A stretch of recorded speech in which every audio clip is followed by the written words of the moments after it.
निर्धारित करना कि हम कार्तिक के जो 7 नियम है, कार्तिक के महीने के जो 7 नियम बताए गए हैं, कम से कम हम 7 नियम में से एक नियम ऐसा पकड़ें जिससे हमारा जीवन सार्थक हो जाए।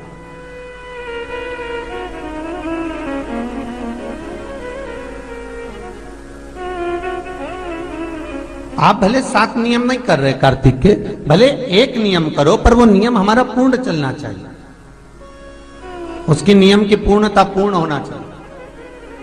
आपको कहा था कार्तिक के 7 नियम हैं, उसमें पहला दीपदान, दूसरा तुलसी पूजन, तीसरा भूमि पर शयन, चौथा शरीर पर तेल नहीं लगाना, पांचवा सुंदर दलहन की चीजों का त्याग करना, और छठा ब्रह्मचार्य व्रत का पालन करना, और 7वां अपने जीवन में कार्तिक के महीने में चाहे वाणी का संयम हो, चाहे भोजन का संयम हो, चाहे शब्दों का संयम हो, चाहे दृष्टि का संयम हो, चाहे इंद्रियों का संयम हो, वो संयम रखें।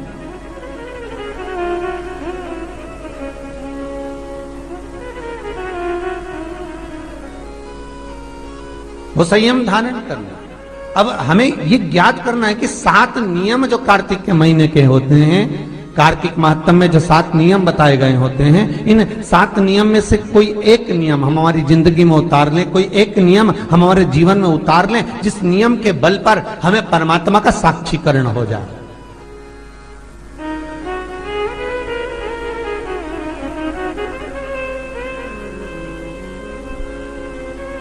कोई एक नियम। अगर आप दीप दान कर रहे हो कार्तिक के महीने में, प्रतिदिन आपने 1 महीना तक दीप दान करा महाराज, तो ये भी आपका एक नियम है। 1 महीने तक आपने जो तुलसी में जल चढ़ाया, ये भी आपका नियम है। आपने अगर वाणी पर संयम रखा है, ये भी आपका नियम। महाराज एक बहुत सुंदर बात कार्तिक के माध्यम से लीजिएगा अपने जीवन में उतारने के लिए। कार्तिक के महीने का 7वां नियम याद रखना, संयम।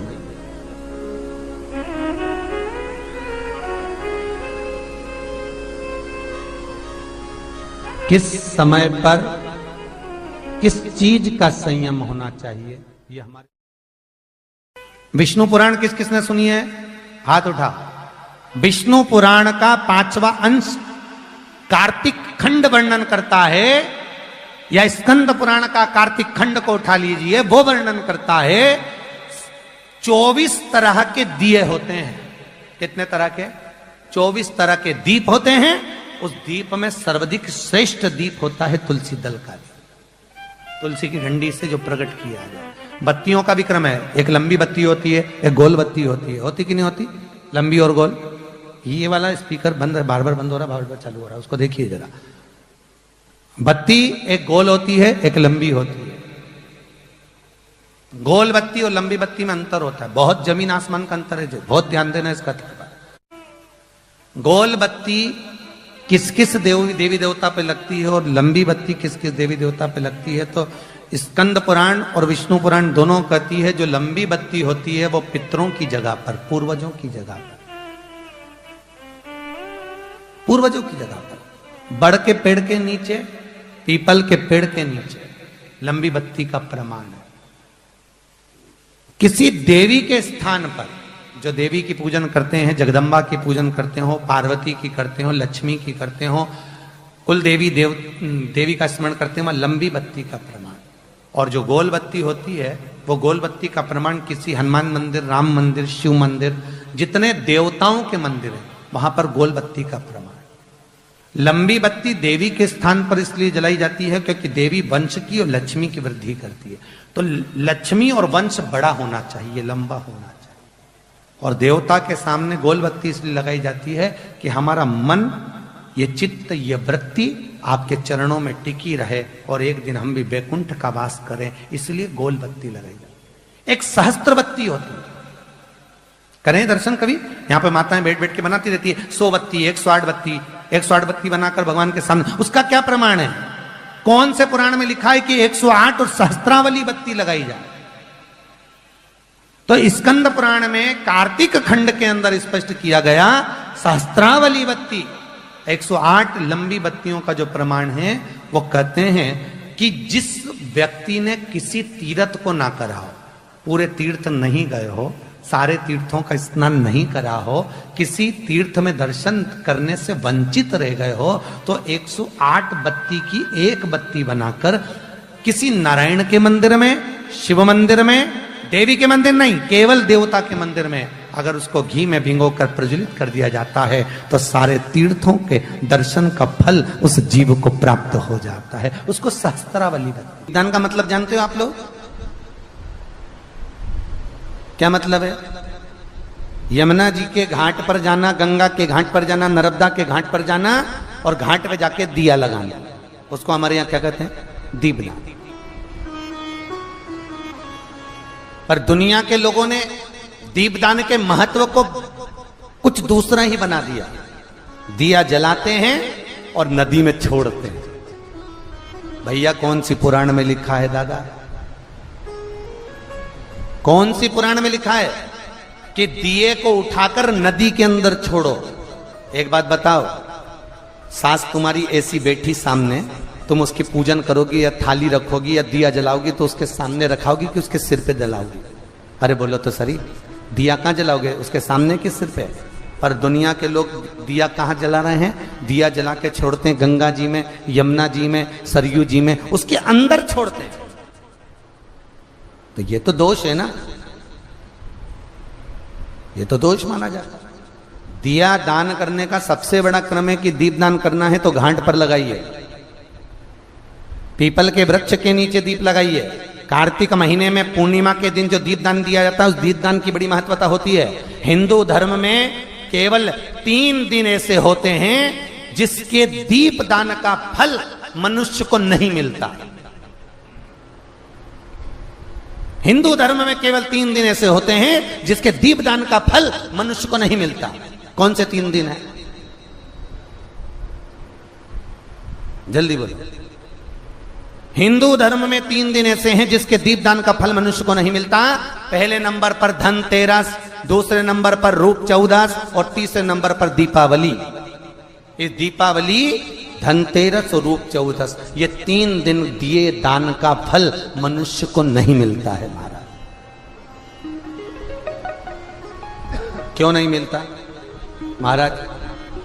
हम तो जला जला के और ओटले पे जलाएं, पीपल के नीचे लगाएं, खूब दीपदान करते हैं, तो इसका फल मनुष्य को क्यों नहीं मिलता?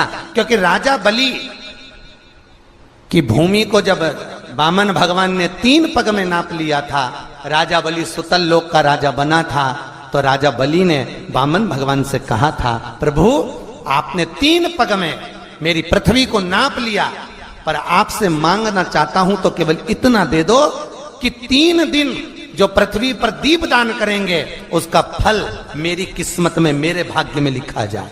भगवान ने पूछा कौन कौन से? तो कहा एक धनतेरस, दूसरा रूप चौदस, तीसरा दीपावली। इतने में लक्ष्मी जी आके खड़ी हो गई।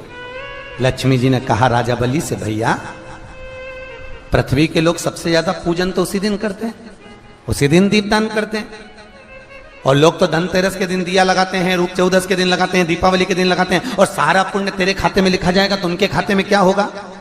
इतने में राजा बलि ने कहा, बहन लक्ष्मी चिंता मत कर, दीपावली के बाद में जो कार्तिक पूर्णिमा आएगी, उस कार्तिक पूर्णिमा के दिन जो किसी जलाशय के पास में जाकर, नदी, तालाब, कुंड, कुआं, किसी जलाशय के पास में जाकर अगर एक दिया लगा देंगे तो उसको 3 दिन का पुण्य फल 1000 गुना होकर प्राप्त हो जाएगा। 1000 गुना। इसलिए हमारे यहां पर दीपावली को तो केवल दीपावली कहते हैं, पर कार्तिक की पूर्णिमा को देव दीपावली कहते हैं। कौन सी दिवाली है? जम के बोलो जरा। देव दीपावली। दीपावली से बड़ी दीपावली होती है कार्तिक पूर्णिमा के दिन, क्योंकि तुमने ये 3 दिन जो दिया लगाया इसका फल तुम्हें जब मिलता है जब तुम कार्तिक की पूर्णिमा के दिन किसी घाट पर, नदी के तट पर, तालाब के तट पर, सरोवर के तट पर जब दीपदान करते हो साहब, तब उसका पुण्य बढ़ जाता है। कार्तिक के महीने में 10वीं तिथि को जो तुलसी की डंडी को घी में भिगोकर अपनी कामना कर कर भगवान के सामने दिए में रखकर जला देता है, दिए की तरह उससे आरती उतार देता है, कहते हैं उसका जन्म दूसरी बार पृथ्वी पर नहीं होता, वो भगवान के गोलोक धाम में जिंदगी भर के लिए विराजमान हो जाता है। जिंदगी भर के दीप की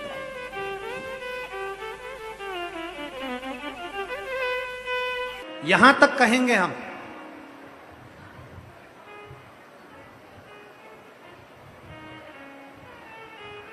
शरद पूर्णिमा से कार्तिक पूर्णिमा के बीच में, शरद पूर्णिमा से कार्तिक पूर्णिमा के बीच में प्रयास करना। दुकान नहीं चल रही हो, व्यापार नहीं हो रहा हो, तकलीफें बहुत ज्यादा हो, घर में क्लेश जाता हो, अशांति ज्यादा हो, पैसे नहीं आ रहे हो, 1 रुपया कमा रहे 1.25 रुपये खर्च हो रहा है, बहुत टेंशन है, तो शरद पूर्णिमा से कार्तिक पूर्णिमा तक एक हल्दी और कुंकू, ये थोड़ा सा मंदिर में लेकर जाइए, हल्दी और कुंकू जरा जरा सा ले जाओ, अशोक सुंदरी वाली जगह पर पहले शंकर जी पे जल चढ़ा दो, अशोक सुंदरी वाली जगह पे जल चढ़ा दो, और वह हल्दी और कुंकू की एक एक बिंदी अशोक सुंदरी वाली जगह पर अपनी कामना कर कर लगा कर आओ। उसी में से वो हाथ जो तुम्हारा गीला है कंकु हल्दी का, वही हाथ लाओ, घर में प्रवेश करते समय अपनी देहली पर थोड़ा सा लगा दीजिए। शरद पूर्णिमा से कार्तिक पूर्णिमा तक कर कर देखो, उसके बाद में फिर बताना कि मेरा देवाधिदेव महादेव ने तुम्हारी झोली भरी कि ना भरी, भंडार भरा कि नहीं। शरद पूर्णिमा से कार्तिक पूर्णिमा के भीतर 1 महीना, कार्तिक का महीना भगवान शंकर की अविरल भक्ति का महीना है। षडानंद कार्तिक का महीना, कार्तिक का महीना मतलब भगवान शंकर के पुत्र कार्तिकेय महाराज का महीना है। षडानंद कार्तिकेय ने क्या क्या मांगा था शंकर भगवान से, अपन सुनेंगे वो